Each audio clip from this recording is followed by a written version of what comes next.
तुम्हारी जिंदगी बदल गई है बावलो, तुमको मालूम नहीं है, तुम स्कूल से बाहर हो गए हो अब। हाँ, बाकी टीचर आए तो खड़े हो जाना, मेरे आने पे कतई खड़े होने की जरूरत नहीं, क्योंकि मुझे मालूम है कि जब टीचर आते थे तो खड़े होने में कितना कष्ट होता था, और मैं वो कष्ट महसूस किया हूं। तो मैं आपसे ये कहना चाहता हूं कि आप, मैं आऊं तब बैठे रहें, कोई आ जाओ जाओ जाओ, कोई दिक्कत नहीं कहीं भी। चलिए, लेट्स स्टार्ट लॉ। अभी मैं आपको लॉ पढ़ाऊंगा, और जैसे ही आप इंटर में आओगे तरुण महाजन सर आपको लॉ पढ़ाएंगे, और वो वहीं से पिकअप करेंगे जहां से मैं छोड़ रहा हूं, तो उन तक पहुंचना तो पड़ेगा ना। चलिए, let's move. CA foundation new batch, आइए जरा देखें कि हम क्या पढ़ रहे हैं। हाय गाइस ऑनलाइन, आगे सब क्या भैया, जिंदा हो तो सबूत दो। यहां पर आपको चैट पर एक्टिव रहना जरूरी है, चाहे तुम इमोजी डालो, मुझे उससे मतलब नहीं, लेकिन सारे के सारे एक्टिव चाहिए।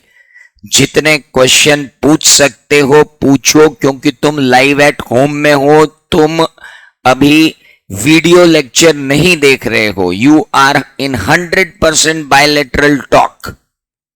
सो काइंडली आस्क क्वेश्चंस। लॉ जब तक क्वेश्चन नहीं पूछोगे तब तक समझ में ही नहीं आएगा। नाम क्या है अपने सब्जेक्ट का, पहले ये तो देख लो, लॉ है कि बिजनेस लॉ है। ओ हो, मतलब कि ये लॉ जो है that is relating to something called business. Business से रिलेटेड जितने लॉज हैं वो सारे के सारे आपको इस पेपर में दिए गए हैं। आज से मेरे पेपर को सम्मान देते हुए आप एक 150 से 200 पेज की कॉपी लॉ की अलग बनाएंगे। अगर मुझे किसी और सब्जेक्ट के साथ मेरा लॉ दिखा हुआ मिला तो मैं इसे अपनी पर्सनल बेइज्जती समझूंगा, और उसके बाद मैं जो आपकी करूंगा उसके आप जिम्मेदार हो। तो आप सब लोग मेरे लिए लॉ की कॉपी अलग बनाएंगे। अपनी जो कॉपी बनेगी ना, that would be the master document. पहली प्रायोरिटी मेरी कॉपी, दूसरी मॉड्यूल, तीसरे notes. Is that clear? Priority आज ही से डिसाइड कर लो। पहली प्रायोरिटी मेरे नोट्स, दूसरी मॉड्यूल, तीसरा मेरे नोट्स जो मैं बांटूंगा। ये कॉपी प्राइम इंपॉर्टेंस में, और ये कॉपी ही आपको हेल्प करने वाली है। Got it? तो आज ही से कॉपी बना ली जाए बिजनेस लॉ की। आज नहीं लाए कोई दिक्कत नहीं है, लेकिन कल से बिजनेस लॉ की कॉपी अलग होनी चाहिए। चलिए, लेट्स मूव। बिजनेस लॉ मतलब एक तो है आपका बिजनेस, और बिजनेस पे लगने वाले लॉज। तो पहली बात आती है कि साहब लॉ होता क्या है? What exactly a law is? Law is nothing but set of rules. Set of rules which are enforced by authorities. Set of rules which are enforced by authorities just for the public welfare and protection of their rights.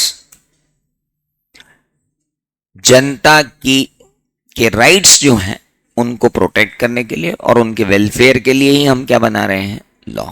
Law क्यों बना रहे हैं? So that our behaviour, our conduct should be in a governed manner.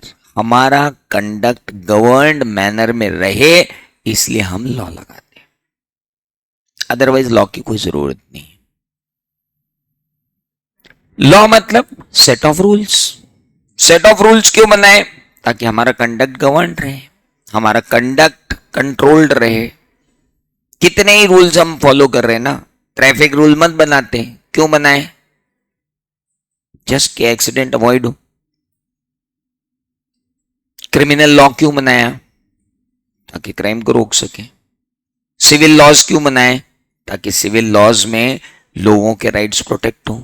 India में जो laws होते हैं वो अलग अलग टाइप के होते हैं।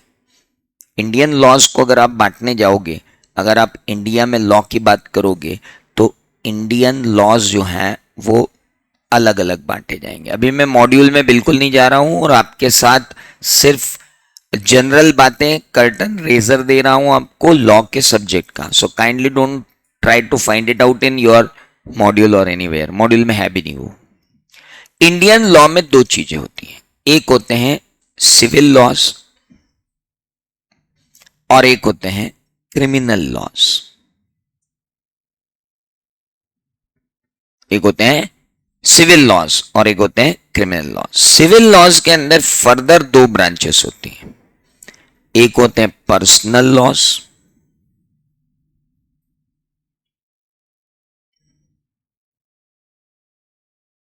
और एक होते हैं बिजनेस लॉज।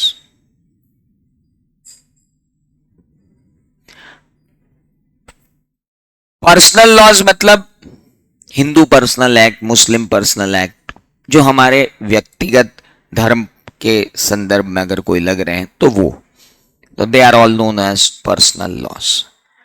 और बिना हिंदू मुस्लिम सिख ईसाई Indian foreigner law of the land जो कहलाते हैं कि अगर इस पर्टिकुलर भारत की भूमि पे आपको बिजनेस करना है then you need to follow certain laws, they are known as what, business laws. तो हम उन्हें क्या कहते हैं, बिजनेस लॉज कहते हैं। कोई भी नींव वाला बच्चा तो इधर नहीं है ना, नींव वाले बच्चों की बैच ऊपर चल रही है। सो नींव हमारा 11th-12th प्रोग्राम होता है जिसमें 11th-12th से बच्चे फाउंडेशन के एग्जाम की तैयारी करते हैं। वो लोग जून में ही एग्जाम दे रहे हैं, आप तो सितंबर तक जाओगे, they are giving exam in June, उन लोगों की बैच अलग है। सो सिविल लॉज में दो बातें होंगी, personal laws and business laws. Business law क्या होंगे, जो बिजनेस को गवर्न करेंगे, they are known as business law. Personal laws क्या होंगे, जो लोगों के पर्सनल राइट्स को प्रोटेक्ट करेंगे, they will be personal laws. So personal laws और बिजनेस लॉज दोनों ही सिविल लॉ की ब्रांच। लेकिन अगर कोई क्राइम करता है तो उस क्राइम को प्रोटेक्ट करने के लिए या क्रिमिनल को पनिश करने के लिए जो लॉ होते हैं वो कहलाते हैं क्रिमिनल लॉज। आपने नाम सुना होगा CrPC, criminal procedure code, criminal procedure code CrPC, और एक होता है सिविल प्रोसीजर कोड सीपीसी। फिल्मों में नाम सुनने में आते हैं, भारतीय दंड संहिता, that is Indian penal code. तो इंडियन पीनल कोड और क्रिमिनल प्रोसीजर कोड, ये सारे क्रिमिनल लॉज हैं जो ये बताते हैं कि किस तरीके से क्राइम को प्रोटेक्ट करेंगे और एक क्रिमिनल को सजा दी जाएगी, that they all are taking care of that. ये क्या हो रहा है बेटा, इधर खसको सारे लोग, पूरी बेंचेस इधर ले आओ। निहायत निहायत मूर्ख लोग हैं जिन्होंने इस क्लास को जमाया है। आ जाओ, आ जाओ और इधर आ जाओ, दिखो तो सही, मुझे पता चल रहा है उसके पीछे बैठे हैं लोग। आ जाओ, आगे आ जाओ, और इधर आ जाओ, कोई दिक्कत नहीं, अपन निकल जाएंगे उतनी जगह में, काफी दुबले हैं हम लोग। आ जाओ, आ जाओ इधर, बस कम से कम मुझे दिखो तो सही कि तुम लोग बैठे हो। हाँ, इतने में तो निकल जाएगा, और इससे अगर कोई मोटा है तो उधर से जाए, तो सिंपल सी बात। चलिए, हाँ कम से कम दिख तो रहा है, मैं तो देख ही नहीं पाया कि ये बैठा है पीछे भाई, अब सो जाए तो गड़बड़ नहीं हो जाएगी। वेरी इंपॉर्टेंट कि क्रिमिनल लॉज और सिविल लॉज में अंतर है। क्रिमिनल लॉ क्राइम को प्रोटेक्ट करने के लिए होते हैं और बिजनेस लॉ, सिविल लॉ जो हम नॉर्मल नागरिक हैं उनके जो राइट्स हैं, उन राइट्स को प्रोटेक्ट करने के लिए जो लॉज होते हैं उन लॉज को हम कहते हैं civil law. So business law is a branch of civil law under Indian law. I just want to convey you one thing, just that what is business law? Business law is a branch of civil law under Indian law. Very clear. Now, हमारे course में जो business law दिया हुआ है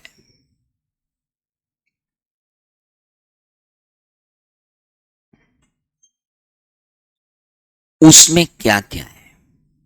देखो दोस्त, business के अंदर होते हैं कॉन्ट्रैक्ट्स, और कॉन्ट्रैक्ट्स में दोनों पार्टीज के राइट्स और ड्यूटीज क्या क्या हैं वो डिफाइन करने के लिए अंग्रेजों के जमाने से हमारे पास एक एक्ट है जिसका नाम है the Indian contract act 1872।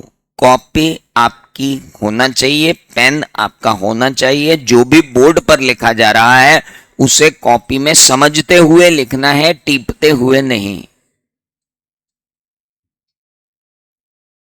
So, Indian Contract Act 1872 is the first act which had been enacted in India by the Britishers.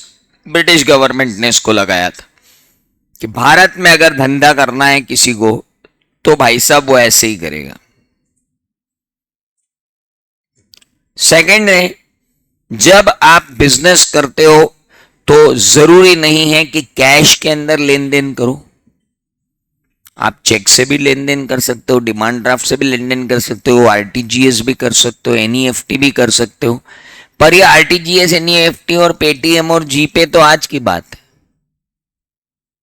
लेकिन आज से पहले मतलब प्राचीन काल में जब इंटरनेट भी नहीं था तब आप अदर देन कैश कैसे काम करते थे? तो we were having bills of exchange, जिसको आपने 12th में पढ़ा है, and they were negotiable instrument, जिसमें अपन बोलते थे bill of exchange, cheque and promissory note.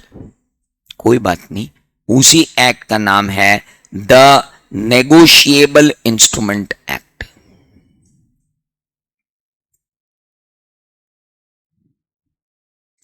(1881). इसके बाद जब हम गुड्स को सेल करते हैं तो बायर के सेलर के अगेंस्ट में राइट, सेलर के बायर के अगेंस्ट में राइट के लिए हमारे पास है सेल ऑफ गुड्स एक्ट 1930। जरूरी नहीं कि हम बिजनेस करें तो अकेले ही करें, पार्टनरशिप में भी कर सकते हैं। तो पार्टनर्स के एक दूसरे के लिए क्या राइट्स हैं उसके लिए आता है द इंडियन पार्टनरशिप एक्ट, और इसका ईयर तो आपको अच्छे से मालूम है 1932, क्योंकि इसको तो अपन ने देखा हुआ है। इसके बाद आता है, क्या हुआ कि जो पार्टनरशिप होती है ना, इसमें पार्टनर्स की लायबिलिटी होती है अनलिमिटेड। किसी एक ने गलत काम किया तो सारे पार्टनर्स उसके लिए अनलिमिटेडली जिम्मेदार होते हैं। What I am saying is unlimitedly responsible. तो सोचा गया कि कोई एक ऐसी एंटिटी बनाई जाए जिसमें पार्टनरशिप तो हो लेकिन उनकी लायबिलिटी जो हो वो क्या हो, लिमिटेड हो। तो for that we brought a new act which is called limited liability partnership act.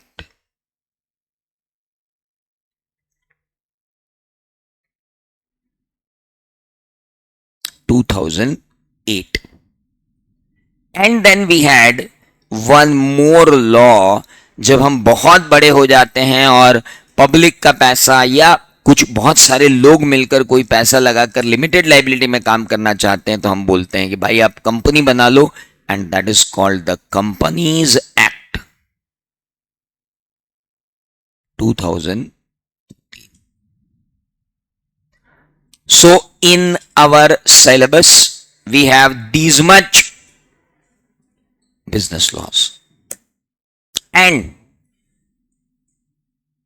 अब हम ये ध्यान दें कि हमारा जो सिलेबस जिसके अंदर कितने लॉज दिए गए हैं, 1 2 3 4 5 6 laws. Indian contract act, negotiable instrument act, sale of goods act, Indian partnership act, limited liability partnership act and companies act.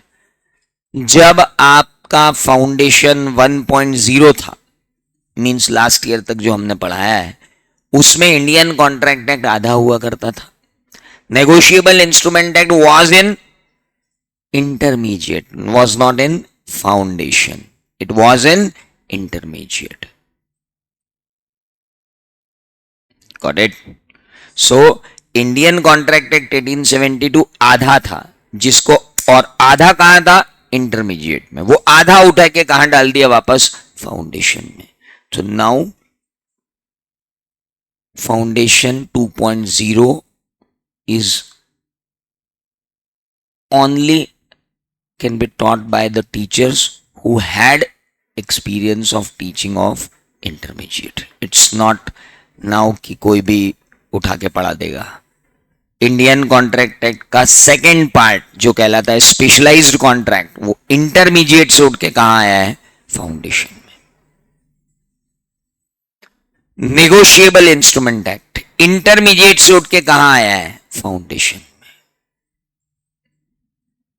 इस नेगोशिएबल इंस्ट्रूमेंट एक्ट को देश का हर टीचर सबसे आखिरी में पढ़ाने वाला है. आई विल टेल यू, क्योंकि इतनी डेयरिंग किसी में नहीं है कि इसको उठा के पहले पढ़ा दे. जैसे हर मैथ्स का टीचर मैट्राइसेस और डिटर्मिनेंट से चालू होता है, ट्रिग्नोमेट्री से चालू होता है ना, वैसे देश का हर टीचर जो है वो इंडियन कॉन्ट्रैक्ट एक्ट से शुरू होता है, क्योंकि उसको मालूम है कि अगर उसने नेगोशिएबल इंस्ट्रूमेंट एक्ट पढ़ा दिया तो बच्चे के वारे न्यारे हो जाएंगे. हम नेगोशिएबल इंस्ट्रूमेंट एक्ट पढ़ेंगे लेकिन सबसे आखिरी में नहीं, क्योंकि मैं बताऊंगा उसका मार्क्स का वेटेड एवरेज क्या है. एक बार आपका इंडियन कॉन्ट्रैक्ट एक्ट पे पकड़ आ जाएगी, उसके बाद अपन सीधे नेगोशिएबल इंस्ट्रूमेंट एक्ट पे चलेंगे. It's very important. और कम से कम 3 रिवीजन लगेंगे इस नेगोशिएबल इंस्ट्रूमेंट एक्ट के. कितने? 3. मेरी तरफ से, आपकी तरफ से नहीं, आप तो जितने करना है करना. मेरी तरफ से 3 रिवीजन लगेंगे इसके. क्यों लगेंगे वो आपको पता चल जाएगा. तो इंडियन कॉन्ट्रैक्ट एक्ट है, नेगोशिएबल इंस्ट्रूमेंट एक्ट है, सेल ऑफ गुड्स एक्ट है, इंडियन पार्टनरशिप एक्ट है, लिमिटेड लायबिलिटी पार्टनरशिप एक्ट है. अच्छा, नेगोशिएबल इंस्ट्रूमेंट एक्ट कहां से आया? इंटर से. बाकी सेल ऑफ गुड्स एक्ट वही है, इंडियन पार्टनरशिप वही है, एलएलपी वही है, कंपनीज एक्ट वही है. और इन दोनों का सिर्फ ओवरव्यू है बेटा. डिटेल में इनको तरुण महाजन सर पढ़ाएंगे आपको इंटरमीडिएट में. फाउंडेशन में सिर्फ क्या है? ओवरव्यू. अब अगर आप इंटरमीडिएट का पेपर सुधारना चाहते हो, 100 नंबर का लॉ, तो ये लॉ सही रखना, नहीं तो वो बिगड़ जाने वाला है. और अगर इंटरमीडिएट का लॉ ढंग से किया तो फाइनल में फिर आऊंगा लॉ पढ़ाने के लिए, वहां भी 100 नंबर का सेल्फ पेस मॉड्यूल है. तो आपको लॉ कोई इसलिए नहीं पढ़ना है कि फाउंडेशन क्लियर करना है. No, not at all. Foundation तो क्लियर हो ही जाएगा. आपको लॉ उस तरीके से पढ़ना है कि इंटर में डब्बा गोल ना हो जाए. तो मैं आपको फिर कह रहा हूं, आपने नाटा एकेडमी फाउंडेशन के लिए ज्वाइन नहीं किया, आपने नाटा एकेडमी सीए बनने के लिए ज्वाइन की. और हमें मालूम है कि फाइनल तक आपको कैसे पढ़ाना है. The only academy where the teacher is teaching from foundation till final in India. आइए, so the Indian contract act 1872, negotiable instrument act 1881, sale of goods act 1930, Indian partnership act 1932, and in these two overview. अब हमको एक master document download करके अपने mobile में रखना है. उस मास्टर डॉक्यूमेंट पे मैं आपको लेके जा रहा हूं. सबसे पहले मैं आपको बता दूं कि आप इस मातृशक्ति के साथ रजिस्टर्ड हैं जिसका नाम है आईसीएआई. इनको प्रणाम करके ही रोज आगे बढ़ा करो, क्योंकि यही माई बाप हैं जो हमको सीए बनाएंगे. तो तुम क्या कर रहे हो? सर मैं तो खाली पढ़ा रहा हूं दादा, ताकि तुम इनके पेपर को पास कर सको. ओके, इसमें देखो स्टूडेंट सेक्शन में जाओ. हमारा तो डेटा ही खत्म हो गया रात को. अरे पागल आदमी, इतना तो होगा. स्टूडेंट सेक्शन में जाओ. गए? स्टूडेंट सेक्शन में जब आप जाओगे तो बीओएस नॉलेज पोर्टल आएगा. बीओएस नॉलेज पोर्टल पे जाओ. बीओएस का मतलब होता है board of studies. Board of studies का नॉलेज पोर्टल दिखा. ये वाला पेज आया, आएगा आएगा, आपके मोबाइल में भी आएगा. और कहां से गए? स्टूडेंट से गए. स्टूडेंट से कहां गए? बीओएस नॉलेज पोर्टल पे. बीओएस नॉलेज पोर्टल पे कहां गए? Click here to visit BOS knowledge portal. हमने क्लिक कर दिया. अब हम कहां पहुंच गए? बीओएस के नॉलेज पोर्टल पर. देखो वहां पर क्या क्या दिया है. Chartered accountancy course, study material, case study paper integrated, student journal, amendment development, revisional paper, suggested, mock test, e book, MRA, section wise, skill wise weightage. आप तो यहां पहुंचो. मिला क्या? प्रभु ये मिला कि नहीं मिला? Section wise skill wise weightage. जिन लोगों को नहीं मिल रहा उनको आपके दोस्त भेज देंगे, आप टेंशन मत लो। Section wise skill wise weightage मिला कि नहीं? जाना कहां था? ICI.org। ICI.org से आप गए स्टूडेंट पोर्टल पे, स्टूडेंट में, स्टूडेंट से गए आप BOS पे। बोर्ड ऑफ स्टडीज के अंदर आपको बहुत सारे, इतने सारे सेक्शन लिखे हुए मिलेंगे, उसमें से आएगा section wise and skill wise weight. आया बेटा? नहीं मिला तो भी कोई बात नहीं, मैं ये डॉक्यूमेंट आप तक पहुंचा दूंगा। ये डॉक्यूमेंट जो है स्किल वाइज वेटेज वाला, that is very very important. लो भाई, इसको क्या हो गया अब? ओ अंकल क्या हो गया? लोड हो जाओ। हाँ, फाउंडेशन पर गए, ये आ गया आपका सिलेबस। बाबू इसको डाउनलोड करके रख लेना। जिस दिन भी आपको लगे कि ये चैप्टर मेरा जबरदस्त हो गया है, उस दिन इसको देख लेना उठा के कि दादा अपना ये जो जबरदस्त हुआ ये पूछेगा कितने मार्क्स का, है ना? अपन कई बार खुश हो जाते हैं, वोट डालूंगा इसको। एक मिनट, तू पहले देख ले कि जो तेरे को समझ में आया उसकी औकात कितनी एग्जाम में। पता चला औकात 2 कौड़ी की नहीं और हम पो मारेंगे और बेहतरीन बाबा फुट डालेंगे। अरे बाबा तुम फूट जाओगे, इधर देखो पहले। थ्योरेटिकल फ्रेम देखो, अकाउंट्स में क्या दिया है। मैं थ्योरी छोड़ के चला जाऊंगा, मर जाएगा। 5 से 10 नंबर की थ्योरी आएगी। पागल आदमी, अपनी मत चलाना बिल्कुल भी। तुम्हारी 1.5 अकल को तुम्हारे घर रखना। इसीलिए मैंने बोला था कि मेरे को इंटेलिजेंट लोग पसंद ही नहीं है फाउंडेशन में और इंटर में और फाइनल में, क्योंकि वो अपनी ज्यादा चलाते हैं। मैं ये छोड़ दूंगा, मर जाएगा। 5 से 10 नंबर की थ्योरी आएगी, कहां छोड़ के जा रहा तू भाई?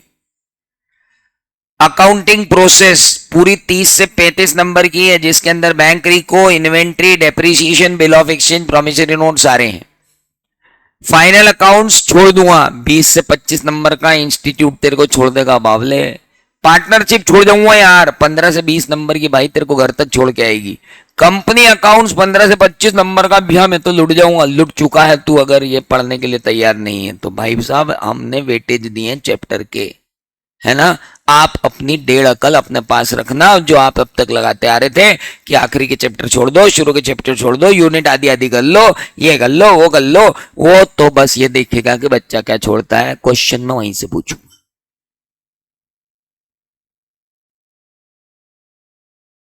हेलो, सीए आसान बिल्कुल नहीं है। सीए टफ था, टफ है और टफ रहेगा, और टफ लोग ही इसको कर सकते हैं। और इसके लिए आपको मेहनत करनी पड़ेगी। मेहनत ये करनी पड़ेगी कि सीए का सिलेबस वर्टिकल का में, फाउंडेशन में वर्टिकल का में, हॉरिजॉन्टल ज्यादा है। सीए फाउंडेशन के एग्जाम में फेल होने का मुख्य कारण क्या है कि साहब हमारा पेपर कंप्लीट नहीं हो पा रहा है। बिकॉज वी हैव, आप सोच सकते हो, आपके 11th और 12th का पूरा सिलेबस मिला के लगभग लगभग ये है, और इसके अंदर जो नई एंट्रीज आई हैं अद्भुत आई हैं सर। सिंगल एंट्री आई है, कंपनी अकाउंट्स आए हैं, बहुत सारी नई चीजें जो है इसके अंदर आई हैं अकाउंट्स में, और वो आप तभी पढ़ सकते हो। और जितना ये सही रहेगा, 100 नंबर का इंटरमीडिएट सही रहेगा और 100 नंबर का फाइनल सही रहेगा। आप यहाँ पे फाउंडेशन क्लियर करने नहीं आए हो, मैं फिर बता रहा हूं, और यहाँ तैयारी आपको फाउंडेशन क्लियर करने की कराई भी नहीं जा रही है। हमारा पहला टारगेट है कि आपको जून 2024 में, जून 2025 में सीए फाइनल में होना है। बात खत्म हो गई, मेरा टारगेट वो है। मेरा टारगेट ये तो कतई नहीं है कि आपको फाउंडेशन क्लियर करना, वो तो आपको होना ही है। आइए अब मेरे पेपर पे आ जाओ। प्यारे बंधु बांधवों, पहला चैप्टर उन्होंने दिया है इंडियन रेगुलेटरी फ्रेमवर्क, जिसके अंदर उन्होंने बोला है हम 5 नंबर का पूछेंगे। फोकट का चैप्टर है, फोकटी बातें की हुई है, कोई काम की नहीं है। 5 में से 5 अपने को चाहिए। Difficulty level 0। बहुत ही घटिया टॉपिक है। सुप्रीम कोर्ट क्या करता है ना, हाई कोर्ट क्या करता है ना, ये क्या होते हैं, मिनिस्ट्री ऑफ कॉर्पोरेट अफेयर्स क्या करती है, और सेबी क्या करती है, और आरबीआई क्या करती है, और ये टाइप का भोगटिया चैप्टर है, जिसको एक बार अपने को अभी पढ़ना है और एक बार अपने को एग्जाम के एक दिन पहले पढ़ना है, और मस्त लिख के आना है, उस बीच में पढ़ना भी नहीं है उसको। और बहुत घटिया एकदम। पेपर या लुच्चा पेपर, 5 नंबर, ये तो अपने को चाहिए ही बेयर मिनिमम। फिर आता है इंडियन कॉन्ट्रैक्ट एक्ट, पहला हीरो जो कितने का आएगा, 30 नंबर का। दूसरा सेल ऑफ गुड्स एक्ट कितने नंबर का, 20 नंबर का। इंडियन पार्टनरशिप एक्ट कितने नंबर का, 20 नंबर का। एलएलपी कितने नंबर का, 10 नंबर का। कंपनीज एक्ट कितने नंबर का, 20 नंबर का। और नेगोशिएबल इंस्ट्रूमेंट एक्ट कितने नंबर का, 15 नंबर का। अब तुम इसमें से कुछ भी छोड़ने की प्लानिंग मत कर लेना। सर इधर और में आता होगा सर, चॉइस वाइज आती होगी, एक ही चॉइस है, या तो सीए करना है या तो नहीं करना है, और करना है there is no further choice. Whatever comes in your way you have to take it as, जो दिया है वो करेंगे, है ना। Choices are very limited. So देखो यार, एक तरीका क्या होता है, और अब बाबा अपन वोट डालेंगे, सीए कुछ नहीं है, सीए केक वाके और यूं निपटा देंगे, और तुम मेरे साथ रहो, और फिर मैं यहाँ नाच गा के तुमको पढ़ाऊं। और मेरे को मालूम है कि कैसा है, मेरे भी बच्चों ने सीए किया है, और मेरी एक बच्ची भी सीए कर रही है, उसका फाउंडेशन क्लियर हो गया, now she is writing intermediate. समझ में आया। हाँ, तो कृपा करके किसी मुगालते में नहीं, इसलिए मैं कह रहा हूं। अब हम शुरू करेंगे क्या, sir can you send me this please. अरे क्या सेंड करना तुम लोगों को, चैट जीपीटी के जमाने की जनरेशन मेरे से कह रही हो कि पीडीएफ डाउनलोड करके तुमको सेंड करूं। ICAI.org के अंदर जाओ और उठा के डाउनलोड कर लो बाबू, चिपका लो अपने वहां पे एकदम झमाझम इसको। क्योंकि क्या है कि जब खुशी हो अपने को, तो बाबा निपटा दिया अपन ने इंडियन रेगुलेटरी फ्रेमवर्क, 5 नंबर का ये बाबू। और जिस दिन चार इंडियन कॉन्ट्रैक्ट एक्ट छोड़ दूंगा यार, मेरा कमजोर है, 30 नंबर कमजोर है तेरे, तो देख ले। इसलिए ये मास्टर डॉक्यूमेंट सभी के लिए दिया है, अभी आगे मैं डिस्कस नहीं कर रहा हूं। ये मैथ स्टैट्स भी दिए हुए भाई साहब, बैंकर दिए हुए भाई साहब, ये देखो इकोनॉमिक्स भी दिए हुआ है। Institute of chartered accountants of India से ज्यादा ट्रांसपेरेंट एग्जाम किसी की नहीं है। ये पूछेंगे, उसमें से पूछेंगे जो तुमको मॉड्यूल दिया है, तुम्हारा रिजल्ट भी लेके आएंगे, और तुम बोलोगे ना कि हमारा रिजल्ट में हमको नंबर कम क्यों मिले, तो तू बाबू 50 रुपए भेज, तेरे को कॉपी भेजते ना, तेरी कॉपी में चेक कर कि तूने कहां गलती की। इससे ज्यादा ट्रांसपेरेंट एग्जाम दुनिया में नहीं है दूसरी, जिसमें बच्चे को उसकी कॉपी भेज दी जाती है कि भाई साहब देख लो आपने क्या गुल खिलाए हैं, कॉपी है मेरे पास। तो आप यहां पे ये नहीं बोल सकते कि मैं तो लिख के आएगा, मेरे को नंबर नहीं आया। मम्मी पापा बोलेंगे चल कॉपी मंगा, देखे तू क्या लिख के आया था और तेरे को क्या नंबर नहीं आए, क्योंकि उनको भी मालूम है कि यही एकमात्र एग्जाम है इंडिया की जिसमें कॉपी भी मिल जाती है। भयंकर ट्रांसपेरेंसी है, और वो बोलते हैं लिख के कि नहीं देंगे, कॉपी दे देते हैं, और आप देखो उसमें मार्क्स, आपके मार्क्स कहां कटे वो भी आपको मालूम है। स्टेप वाइज मार्किंग का सॉफ्टवेयर हमारा, जांचने वाले चार्टर्ड अकाउंटेंट, एक चार्टर्ड अकाउंटेंट कॉपी जाता है, 250 रुपए मिलते तुम्हारे एक कॉपी जांचने की। Copies are check by chartered accountants, papers are set by chartered accountants. This मैंने कल ही आपको बोला था कि आपकी दुनिया पूरी चेंज हो रही है ना। और अब कम से कम अपने दिमाग में ये बात ध्यान रख लेना कि तुम जो है एक बहुत अलग लेवल के एग्जाम देने आए हो। This is not IIPM and this not Ahmedabad Chennai that IIM ABCD exam. इसका लेवल बहुत अलग है। हमारा जनरल एप्टीट्यूड नहीं है, हमारा स्पेसिफिक एप्टीट्यूड है। हम जनरल आदमी नहीं बन रहे हैं, हम स्पेशलिस्ट बन रहे हैं। हम इस देश के वो चार्टर्ड अकाउंटेंट बन रहे हैं जो जिसकी साइन अगर बैलेंस शीट पे नहीं है तो दुनिया की कोई ताकत उस बैलेंस शीट को मानती ही नहीं है कि वो बैलेंस शीट है भी। किसी DU के पास, किसी NM के पास, किसी क्राइस्ट के पास, किसी IIM के पास सिग्नेटरी पावर अथॉरिटी नहीं है। You are not only going to become chartered accountant, you are going to become a signatory authority whose seal and sign will verify that these financial statements are giving true and fair view. That authority you are going to become. You are not going to become certain kind of a manager. No, you are not there to manage the things. You are there to certify the things. आप सर्टिफायर हो, आप manager नहीं हो. तो अपने दिमाग में एक बात अलग से डाल लेना कि आप जो कर रहे हो बहुत डिफरेंट है. It's not this. सिंपल पढ़ाई नहीं है. इसलिए मैं कल भी बोल रहा था आपको, अपने आप को विशेष मानना चालू कर लो. चाहे वर्मा जी के छोरे की वजह से या वर्मा जी की छोरी की वजह से तुम यहाँ आए हो, उससे मेरे को मतलब नहीं है. लेकिन अब आ गए हो तो ये समझ लो कि तुम बहुत डिफरेंट वर्ल्ड में आए हो. Got it? गुड. नाउ अच्छा, आपकी जान पहचान में जो भी चार्टर्ड अकाउंटेंट हो उसको 3 नाम ले देना कि अनिल नाडा कौन है, तरुण महाजन कौन है, सिम त्रिवेदी कौन है. और अगर वो आपको बोल दे कि नहीं हम नहीं जानते, तो हम कल से पढ़ाना आना बंद कर देंगे. Just ask a chartered accountant, इन तीनों में से किसी को जानते हो? पहली बात तो तीनों में से तीनों को जानता है. और अगर नहीं जानता तो हम यहां पढ़ाना छोड़ देंगे. बहुत क्लियर है. चैलेंज ओपन है ना. और फिर तुम जिस क्लास में जाना चाहते हो उस क्लास की फैकल्टी का नाम लेना. और अगर 3 फैकल्टी का नाम लो और तीनों के नाम वो बता दे कि हम जानते हैं, तो भी मैं पढ़ाना छोड़ दूंगा. उसके बाद भी तुमको कोई शक हो तो अपने मन में रखो, उसका कोई कुछ नहीं कर सकता. Let's start. कितने का भैया इंडियन कॉन्ट्रैक्ट एक्ट? अबे कितने का है? तुम अभी पढ़ के आए हो. ओ चार्टर्ड अकाउंटेंट, फिगर्स के साथ दोस्ती बनाओ कम से कम. और negotiable instrument act, sale of goods act, partnership. अरे बाबू 20 नहीं, हाँ लिमिटेड लाइबिलिटी 15, 10 का है. अच्छा, और ये 20 का है. कंपनी से एक 15 है, 20 है. देख लो हिसाब से लगा के. सर पेपर तो 100 का आएगा. इन सब का टोटल तो देने कहां जा रहा है? कितना जा रहा है? हाँ तो एक क्वेश्चन चॉइस में भी तो आएगा. 115 में से 100 का पेपर करना पड़ेगा. Hello hello. 114 नंबर का पेपर आएगा, समझ में आया? 115 नंबर का, 116 का आएगा आई थिंक.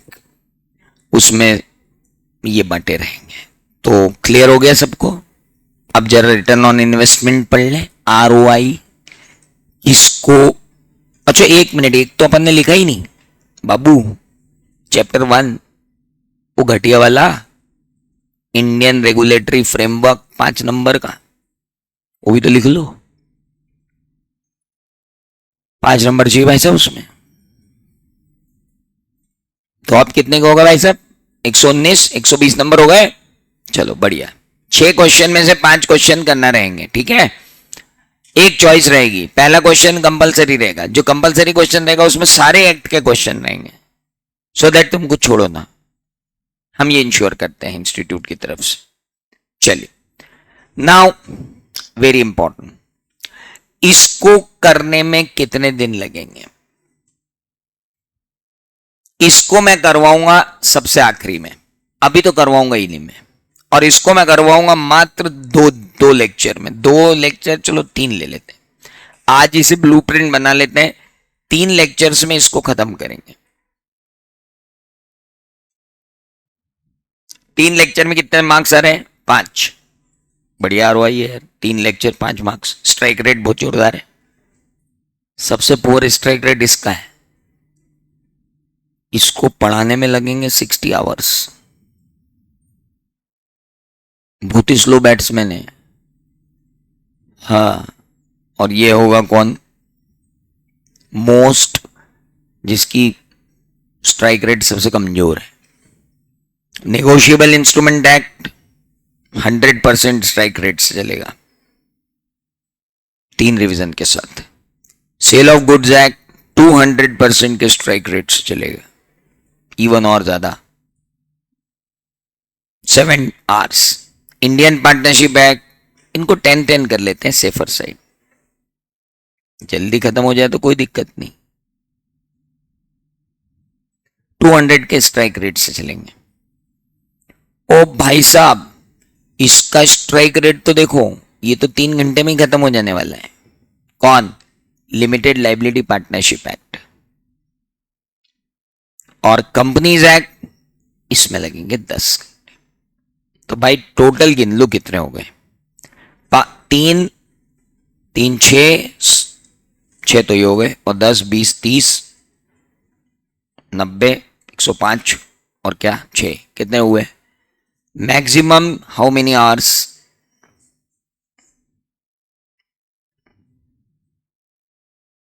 भाई साहब महीने न गिने, संडे वनडे बुला के 2-2 घंटे ठोक ठाक देंगे हम, आप टेंशन मत लो, है ना। रविवार नाम की चीज भी अपने कैलेंडर से भी हटा देना, कोई ना कोई राक्षस आपको यहाँ पे बुलाएगा और पढ़ाएगा संडे को, जिसमें से 1-2 तो बहुत कुख्यात है, जिनके तो संडे को लगते ही, जैसे मित्तल सर, उनका तो कोर्स ही बहुत बड़ा है, तो संडे को लेंगे ही। रविजीत सर भी संडे को लेंगे, तो कुछ कुख्यात लोग हैं जो संडे को भी लेंगे। तो मैं आपको आज एक ब्लूप्रिंट दे रहा हूं कि ये आपका ब्लूप्रिंट है। अब सुनिए, ये तो हुए मार्क्स, ये हुए आर्स। अब इधर आ जाओ, चैप्टर कितने हैं इसमें मालूम? ये तो एक ही चैप्टर है ना। अब अगर आप बोर्ड ऑफ स्टडीज में जाओगे, इंडियन कॉन्ट्रैक्ट एक्ट पे टैप करोगे, तो यू विल फाइंड 9 चैप्टर्स। कितने चैप्टर हैं यहां पे? 9। If you go to Negotiable Instrument Act, there is only 1 chapter. If you go to Sale of Goods Act, you will find 3 chapters. If you go to Indian Partnership Act, you will find 3 chapters. If you go to Limited Liability Partnership Act, 1 chapter, Companies Act 1 chapter. मेरे ख्याल से Sale of Goods Act में 4 chapter होंगे, 4 है ना। ये number of chapters. तो प्रभु, अब मैं आपको बता दूं कि टेस्ट कितने होंगे। एक टेस्ट होगा यहां, और 8 टेस्ट में लूंगा यहां, 2 टेस्ट में लूंगा यहां, 2 टेस्ट में लूंगा यहां, 2 टेस्ट में लूंगा यहां, और इन दोनों के मिला के 2 टेस्ट लूंगा मैं यहां। तो 8 और 2 10 टेस्ट, और 2 12 टेस्ट, और 2 14 टेस्ट, और 2 16 टेस्ट होंगे। साथ में 3 मॉक टेस्ट होंगे। Full syllabus.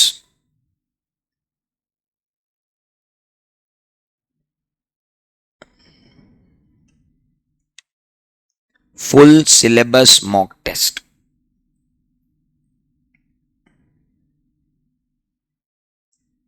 क्या मेरी बात समझ में आई? ब्लूप्रिंट पहले आपको दे दूं कि क्या क्या होने वाला है।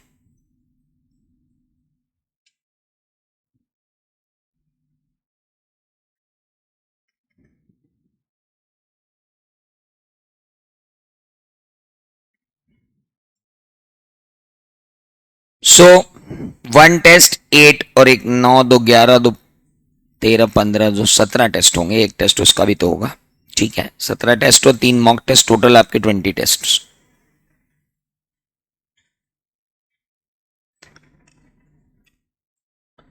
क्लियर? जो जितना लेट आएगा, जैसे कुछ लोग सोच रहे हैं ना कि आपसे 15 दिन बाद वाली बैच चालू होगी तो उसमें आ जाएंगे, फिर कोई सोच रहा और 20 दिन बाद वाली, तो उनके ये आखिरी की चीजें कट होती जाएंगी, उनके टेस्ट कम होते जाएंगे, उनका ड्यूरेशन कम होता जाएगा, डिस्कशन कम होता जाएगा। मैंने आपको बोला है, हमको पढ़ाने के लिए हम कभी भी कितना भी पढ़ा सकते हैं, तो हमको मालूम है हमको किस स्पीड से जाना है, इसलिए बेस्ट बैच यही है ये। और आज से 4-5-6 दिन में जो बैचेस चालू हो रही हैं वो दे आर इनफ। ब्लूप्रिंट समझ में आ गया सबको? अब मैं शुरू कहां से करूंगा? तो आई विल स्टार्ट फ्रॉम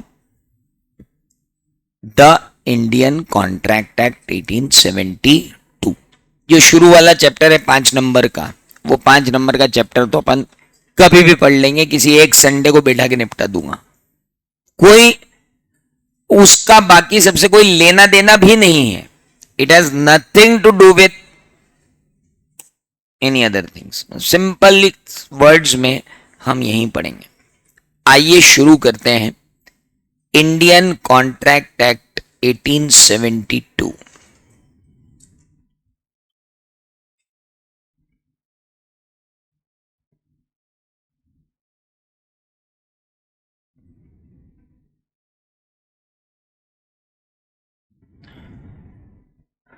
कौन सी बैच है बेटा? नई वाली? चलो ठीक। So we are at Indian contract act. अरे सुन, मेरे को इसके पीछे एक बेंच लगा दे टिकने के लिए। हाँ, वो नहीं चाहिए, बैठने वाली नहीं चाहिए, लेकिन कम से कम टिकने वाली। ये बेंच इधर लगा दे अगर कोई नहीं बैठा है तो। हाँ, पीछे रख दो ताकि बच्चे टिक के तो बैठ जाए कम से कम। चलो, इंडियन कॉन्ट्रैक्ट एक्ट 1872। ना, ऑनलाइन वालों पूछते रहना और जवाब भी देते रहना। चलिए, सबसे पहली बात आती है कि यार ये इंडियन कॉन्ट्रैक्ट एक्ट 1872 क्यों है? मेरे भी जन्म से 101 साल पहले ये एक्ट भारत में लगाया गया। This act introduced in 1872। Why and who are those people who brought this act and why they brought this act and why 1872 act has been yet applicable? अभी भी applicable क्यों हो चुका है यार? ये हटाओ ना इसको। नहीं हटा सकते। It's very very meticulous act which had been prepared at that time and which is contemporary at this time also. आज भी उतना ही जो है वो contemporary है जितना उस वक्त था, because contract तो contract ही है। contract किया है किसी ने कभी? Have you ever witnessed a contract? Or have you ever entered into a contract? Minus can't enter into contract. That's great, Pari. Great. Minus contract में एंटर नहीं कर सकते। तो चलो, आपने फिर कॉन्ट्रैक्ट विटनेस किया होगा कि कॉन्ट्रैक्ट में आपके पापा गए और आपने देखा, हाँ सर उन्होंने जमीन खरीदी, तुमने देखा रजिस्ट्री कराने गए थे। हाँ, वो कॉन्ट्रैक्ट था। पर इतनी दूर जाने की जरूरत क्या है? सुबह सबसे पहले जब आपकी नींद खुलती है, सबसे पहला हाथ जाता है अपने प्राणों से प्यारे मोबाइल पे, और उसके बाद उसकी स्क्रीन शुरू होती है। गुड मॉर्निंग तो गई तेल लेने। आकाश वाकाश कौन देखे? सूरज उरज को तो हम देखते भी नहीं। मोबाइल उठाया तो वो जो मोबाइल आपके हाथ में है वो एक कॉन्ट्रैक्ट के तहत ही आपके पास आया है, और उसमें जो टॉक टाइम है वो भी एक कॉन्ट्रैक्ट है। आपने जो स्विच ऑन किया और लाइट जली वो भी एक कॉन्ट्रैक्ट है। आप वॉशरूम में गए, आपने टैप ऑन किया, उस टैप में जो पानी आ रहा है वो भी कॉन्ट्रैक्ट के तहत आ रहा है। जो वॉश बेसिन है वो भी कॉन्ट्रैक्ट के तहत बना है। वो जो घर जिसमें आप रह रहे हो या तो रेंट के कॉन्ट्रैक्ट पे है या आपका आपने ऑन किया है तो कॉन्ट्रैक्टर ने कॉन्ट्रैक्ट लेके उसको बनाया है। अखबार वाला कॉन्ट्रैक्ट के तहत आपके अखबार डाल के जाता है। चाय किराने वाले कैसे चाय की पत्ती आपकी कॉन्ट्रैक्ट से आती है। दूध वाले का दूध आपके कॉन्ट्रैक्ट से आता है। और मैं तो कहूंगा कि आप भी कॉन्ट्रैक्ट का परिणाम हो, जिस कॉन्ट्रैक्ट को कहते हैं मैरिज, मम्मी पापा की हुई, that is also a contract. तो हमारे जन्म का बीज ही कहां से है? कॉन्ट्रैक्ट से। अब हम बोले कॉन्ट्रैक्ट एक्ट क्यों रेलेवेंट है रे बाबा? आग झपकाने दिल धड़कने के बाद सबसे ज्यादा काम जो कर रहा है वो क्या है? कॉन्ट्रैक्ट। राइट्स है कि नहीं है? मैरिज कॉन्ट्रैक्ट है क्या? अरे मैरिज कॉन्ट्रैक्ट नहीं होता तो इस विश्व की 10 धनाढ्य महिलाओं में से 4 धनाढ्य महिलाएं वो नहीं होती जिन्होंने तलाक धनाढ्य व्यक्ति से लिया है। रिच मोस्ट पीपल से शादी करके उनसे तलाक लेके वो वर्ल्ड की रिच मोस्ट महिलाएं हो गई हैं। आप वर्ल्ड की टॉप 10 महिलाओं की देख लो लिस्ट में। लड़कियों को प्रेरणा लेने की जरूरत नहीं है इससे। मैं खाली बता रहा हूं कि कॉन्ट्रैक्ट होता है मैरिज भी।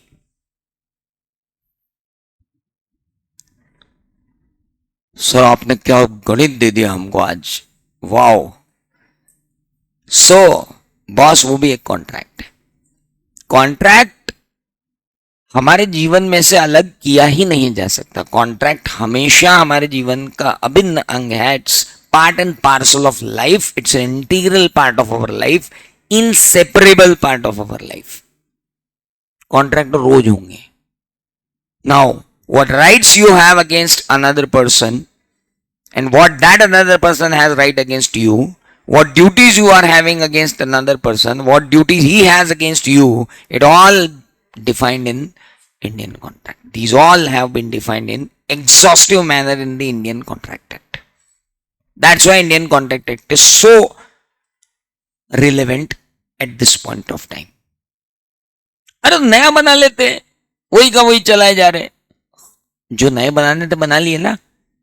कंपनीज एक्ट भी 1919 में था, 1913 का था, हमने उसको बदल के 1956 में नया लेके आए, 1956 का बदल के 2013 में फिर नया लेके आए। तो था ना, ऐसा थोड़ी कि हमने अंग्रेजों के जो कानून है एज इट इज फॉलो कर लिए। जो इरेलेवेंट थे उनको नया किया, बट जिसका रेलेवेंस आज तक चल रहा है तो क्यों हम जबरन में नया कानून बनाया, हम उसी कानून पे चल रहे हैं। So Indian Contract Act 1872 was very bulky. It was included that time all the contracts of partnership, all the contracts of sale of goods.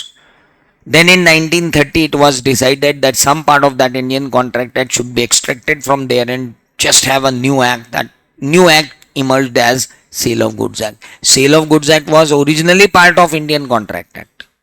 In 1930 it became Sale of Goods Act. Likewise, Indian Partnership Act 1932 was also part of Indian Contract Act. In 1932, we have dissect that particular Indian Contract Act and get that particular Indian Partnership Act as a different act. So, Indian Partnership Act and Sale of Goods Acts are kids of Indian Contract Act. Indian Contract Act fatherly figure है, वहीं से सारी चीजें निकल के आती। Even Negotiable Instrument Act is a branch of contract, so specialized contracts. So अब जो इंडियन कॉन्ट्रैक्ट एक्ट है आपके कोर्स में, उसमें क्या क्या है? सर जो इंडियन कॉन्ट्रैक्ट एक्ट है वो कितने पार्ट में आपके कोर्स में है वो भी तो समझो। बहुत बड़ा चैप्टर आपके कोर्स में डाल दिया गया, 30 marks. 30 marks means in it self it's a paper, ये अपने आप में एक पेपर है। अभी आप जब जाओगे इंटरमीडिएट में तो कई सब्जेक्ट्स आप कैसे होंगे कि 30 मार्क्स का ये सब्जेक्ट है और 70 मार्क्स का ये सब्जेक्ट है। लाइकवाइज जैसे पिछले बार तक था कि 60 मार्क्स का बिजनेस लॉ होता था और 40 मार्क्स का आपका होता था BL दैट BCAR। लाइकवाइज ये 30 नंबर का आप इसको एक अलग पेपर मानो, क्योंकि इसका डिफिकल्टी लेवल भी बहुत हाई होता है। तो इस इंडियन कॉन्ट्रैक्ट एक्ट के अंदर सबसे पहली बात होती है फॉर्मेशन ऑफ कॉन्ट्रैक्ट।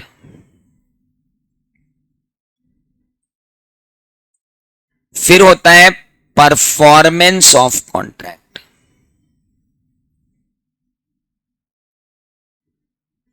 फिर होता है डिस्चार्ज ऑफ कॉन्ट्रैक्ट। ये तीन चीजें तो अपनी जगह हैं। चौथा इसमें पार्ट है स्पेशलाइज्ड कॉन्ट्रैक्ट, और वो स्पेशलाइज्ड कॉन्ट्रैक्ट है contract of indemnity, contract of guarantee, contract of bailment, contract of pledge and contract of agency.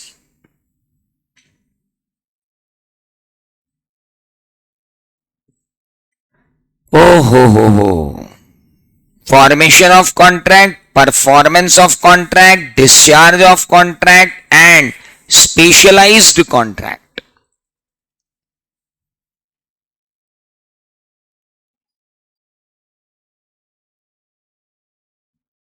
MRTP act बचा ही नहीं बेटा, MRTP एक्ट अब है ही नहीं।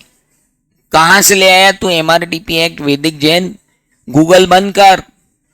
एमआरटीपी एक्ट नाम की कोई चीज नहीं है, monopoly and restrictive trade practices act नाम का कोई एक्ट बचा ही नहीं है, स्वर्गीय हो गया वो तो, सालों हो गए उसको स्वर्गीय हुए। उसके कंपटीशन एक्ट आ गया है और उसका और कंपनीज एक्ट का कोई लेना देना नहीं है।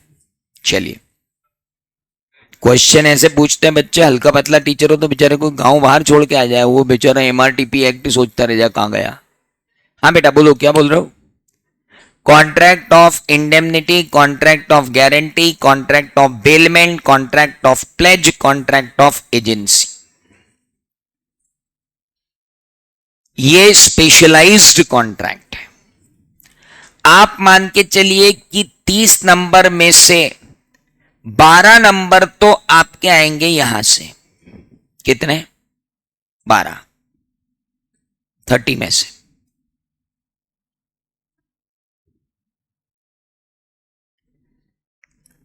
तीस में से 12 नंबर आपके कौन से चैप्टर के आएंगे? स्पेशलाइज्ड कॉन्ट्रैक्ट के। 4 नंबर आपको मिलेंगे कहां से? डिस्चार्ज ऑफ कॉन्ट्रैक्ट से। 4 नंबर आपके आएंगे कहां से? परफॉर्मेंस ऑफ कॉन्ट्रैक्ट से। कितने हो गए? 20। और 10 नंबर का आपको पूछेगा वो कहां से? Formation of contracts. आपको ये स्ट्रेटेजी मालूम होना जरूरी है कि कौन से चैप्टर्स में से क्या क्या आता है। अब अगर आप अपने मॉड्यूल में जाएं, वापस जाइए बीओएस नॉलेज पोर्टल पे, आईसीएआई पे जाइए, बीओएस नॉलेज पोर्टल। अच्छा आप मत जाइए, आप अपनी कॉपी में रहिए, मैं जाता हूं। आओ, ICAI student BOS knowledge portal study module. जिन लोगों को स्टडी मॉड्यूल आने में देर है उनको बता दूं, स्टडी मॉड्यूल डाउनलोडेबल फॉर्मेट में आपके पास अवेलेबल है। Foundation, English medium, Hindi medium के भी अवेलेबल है, इंग्लिश मीडियम के भी अवेलेबल है। बिजनेस लॉ, ये बिजनेस लॉ का मॉड्यूल है।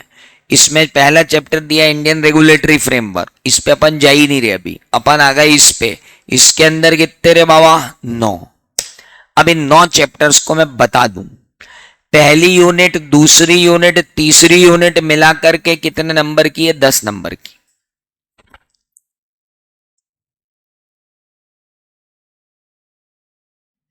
पहली, दूसरी, तीसरी और छठी। पहली, दूसरी, तीसरी और छठवीं यूनिट मिला करके वहां लिख लो आप, पहली, दूसरी, तीसरी और छठवीं यूनिट मिला करके कितने की है? That is about 10 marks. फिर performance of contract 10 marks, discharge on breach of contract जो मैंने बताया आपको 4 मार्क्स। हेलो, एक मिनट। तो unit 1, unit 2, unit 3 and unit 4, आइए मैं बताऊं आपको इसमें कौन कौन सी यूनिट आएगी फॉर्मेशन में। Unit 1, unit 2, unit 3, then unit 6, यहां आएगी यूनिट 4, यहां आएगी यूनिट 5। उसके बाद इसे कहते हैं यूनिट 7, इसे कहते हैं यूनिट 8 और इसे कहते हैं यूनिट 9। पहले प्लान तो समझ लें साला है क्या।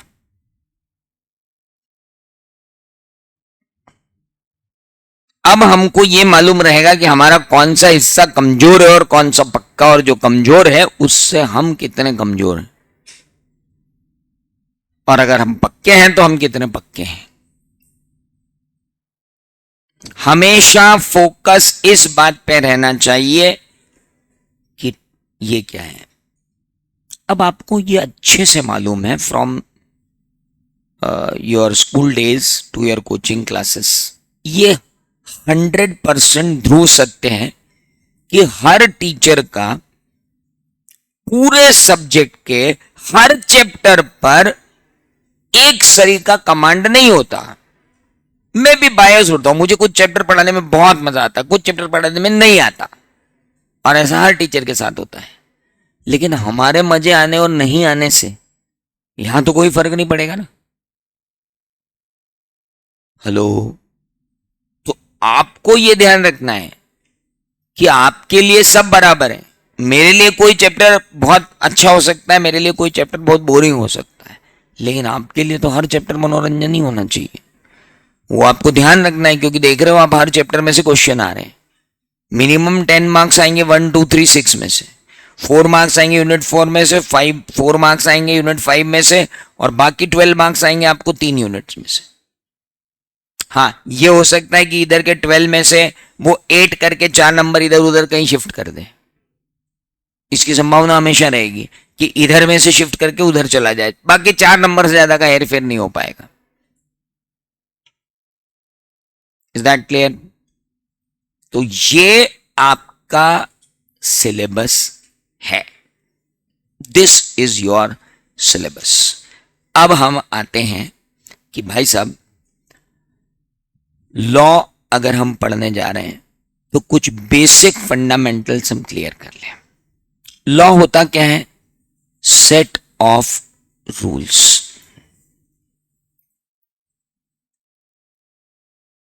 कौन बनाता है? अथॉरिटी। इंडिया में अथॉरिटी कौन है? इंडिया में लॉ बनाने वाली अथॉरिटी कौन है? एक तो है लोकसभा और राज्यसभा, और एक है लेजिस्लेटिव असेंबली या विधानसभा।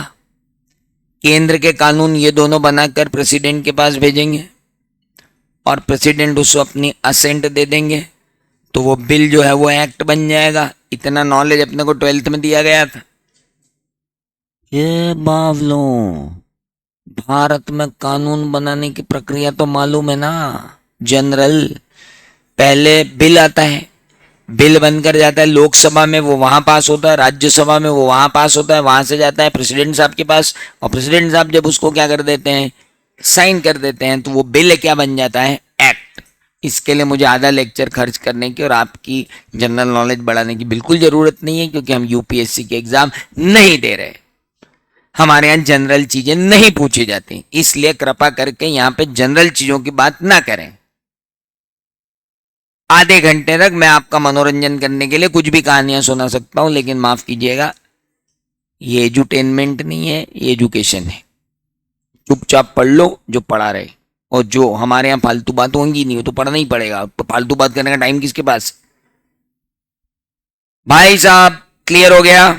इतनी बात अपने को मालूम है कि पहले बनता है एक बिल, पहले आती है समस्या, समस्या आने के बाद पब्लिक मांग करती है कि भाई ये क्रिप्टो करेंसी पे कोई बिल बनाओ यार, ये ड्रीम 11 पे कोई बिल बनाओ यार, तुम कुछ कानून बनाओ यार, ये तो सब बहुत ही अनगवर्न तरीके चल रहे हैं, मेरे पैसे खा गए, मेरे पैसे खा गए। तो किसी दिन आएगी अब मांग उठ के कि ये ड्रीम 11 और ये जितने सट्टेबाजी के चल रहे हैं ऐप वैप, इनको गवर्न करने के लिए कोई क्या बनाऊं कानून। फिर सरकार पे जब मांग आएगी, सरकार बोलेगी चलो चलो कमीशन बना दो, आयोग बना दो। वो आयोग को बना के बोलेंगे भैया भैया तुम एक काम करो, पूरे देश, पूरे विदेश देशों में जहां जहां जो जो लॉ लगे उन सबको पढ़ो और बताओ यार क्रिप्टो करेंसी पे क्या लॉ लेके आना है। फिर वो क्रिप्टो करेंसी का बिल लाएंगे, वो बिल जाएगा लोकसभा में, वो बिल जाएगा राज्यसभा में, फिर प्रेसिडेंट साहब उसको पारित करेंगे, तो क्रिप्टो करेंसी एक्ट आ जाएगा। राज्य में कोई कानून बनाना है तो कानून बन के कहां जाएगा? लेजिस्लेटिव असेंबली में, विधानसभा में। वहां से किसके पास जाएगा? गवर्नर के पास। अरे रे रे रे रे, जैसे वहां प्रेसिडेंट होते हैं वैसे अपने यहाँ क्या होते हैं? गवर्नर। और उसके बाद वो बिल क्या बन जाएगा? एक्ट। तो इंडियन कॉन्ट्रैक्ट एक्ट कहां से बना सर, ये तो बताओ ना। लोकसभा थी न राज्यसभा थी? अच्छा, तुमको मालूम है सब? ओए ओए, अंग्रेजों के जमाने में भी हमारे यहाँ पे पार्लियामेंट थी। इंडियन पार्लियामेंट का इतिहास कोई 1947 से चालू नहीं होता है, इंडियन पार्लियामेंट बहुत पहले से थी। इस पार्लियामेंट में थे प्रीवी काउंसिल के सदस्य। जिन राज्यों पे अंग्रेजों ने कब्जा जमा लिया था उन राज्यों के राजा वहां बैठते थे, और जिन राज्यों के राजाओं ने दासता स्वीकार नहीं की थी, लड़ते लड़ते मर गए थे, तो वहां के जो कलेक्टर और वो गवर्नर होते थे वो गवर्नमेंट की तरफ से, मतलब अंग्रेजों की तरफ से बैठते थे। तो पार्लियामेंट तो थी। बिल पास होने कहा जाता था। राष्ट्रपति कौन था? राष्ट्रपति कोई नहीं था, एक महारानी बैठी हुई थी विक्टोरिया, वहां पे, वहां जाता था जहाज से बिल साइन होने, वहां से साइन होकर वापस आ जाता था, बन जाता था एक्ट।